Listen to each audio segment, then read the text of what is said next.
Dah 2 minggu bersalin, susu sikit sangat. Nak dapat 2 lepas sakit-sakit nipple pump. Last give up. Bagi formula je, boleh kering susu. Betul. Ramai ibu yang beranggapan susu kita sentiasa ada. Setuju? Susu ibu memang sentiasa ada. Kalau dia dapat rangsangan yang betul. Salin, lepas tu kita pump, nampak sikit. Kita rasa nak give up. Sebab kita tengok kat social media, orang pump banyak. Orang tak cerita the reality of pumping ni. Itu berpantang ni, susu ibu mudah. Oversupply, dia mudah kering. Ibu perlu tahu cara yang betul macam mana adjust supply, adjust badan kita ni supaya hasilkan susu ikut demand baby sahaja. Bila kita pump, bukan tak bagi pump tau. Tapi macam komen dia cakap kan, harapnya ibu dapatlah belajar sesuatu daripada komen. Kita pump, memang kita akan dapat sikit. Kita compare dengan apa yang biasa kita tengok dekat social media.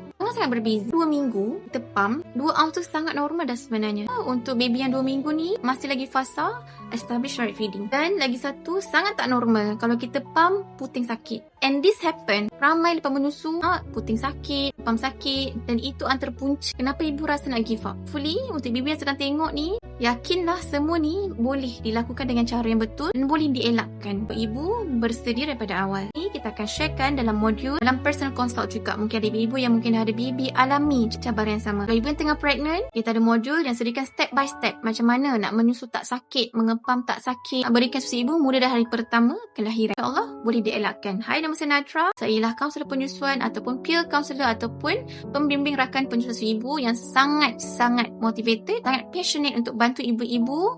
Dan kalau boleh nak selamatkan journey breastfeeding ibu bermula dari sedang mengandung sampailah lepas beranak dan teruskan sampai ke garisan penamat 2 tahun untuk ibu-ibu yang betul-betul bersungguh dan yang berdegil untuk bagi susu ibu, willing to learn, yang open untuk ilmu yang baru dan bersedia untuk memulakan dunia penyusuan susu ibu, berikan susu ibu yang terbaik untuk anak.